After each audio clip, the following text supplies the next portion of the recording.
વિદ્યાર્થીઓનો ભય દૂર થાય તેવા હેતુથી માંગરોળ એકતા ફાઉન્ડેશન દ્વારા પરીક્ષા માર્ગદર્શન સેમિનારનું આયોજન કરવામાં આવ્યું હતું, જેમાં પેપર કઈ રીતે લખવા તેમજ જવાબવાહીમાં નંબર વગેરે લખવા, બાર કોડ સ્પીકર, ખાકી સ્ટીકર કઈ રીતે ચોંટાડવા તે બાબતે માહિતી આપવામાં આવી હતી.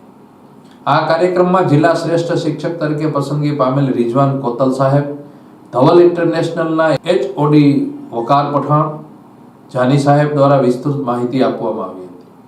MMEW હાઈસ્કૂલના આચાર્ય હારૂનભાઈ જેઠવા, આઈડિયલ ક્લાસીસના ઉમર ફારૂકભાઈ ગુજરાતી, કન્યા વિનય મંદિરના કમલેશભાઈ ગરચર, સુલેમાન ચાંદ દ્વારા શુભેચ્છાઓ આપવામાં આવી હતી. તમામ વિદ્યાર્થીઓને પરીક્ષા માટે ગિફ્ટ અને શુભેચ્છાઓ આપવામાં આવી હતી. આ તકે સતત 3 વર્ષથી એકતા ફાઉન્ડેશનના શૈક્ષણિક કાર્યક્રમોમાં સેવા આપતા રિઝવાનભાઈ કોતલને તેમજ સહયોગી સંસ્થા ધવલ સ્કૂલનું શાલ અને મોમેન્ટો આપી સન્માન કરવામાં આવ્યું હતું. આ કાર્યક્રમને સફળ બનાવવા એકતા ફાઉન્ડેશનના તમામ સભ્યોએ ભારે જહેમત ઉઠાવી હતી. આજ રોજ એકતા ફાઉન્ડેશન દ્વારા પરીક્ષાલક્ષી માર્ગદર્શન સેમિનારનું આયોજન કરવામાં આવ્યું હતું.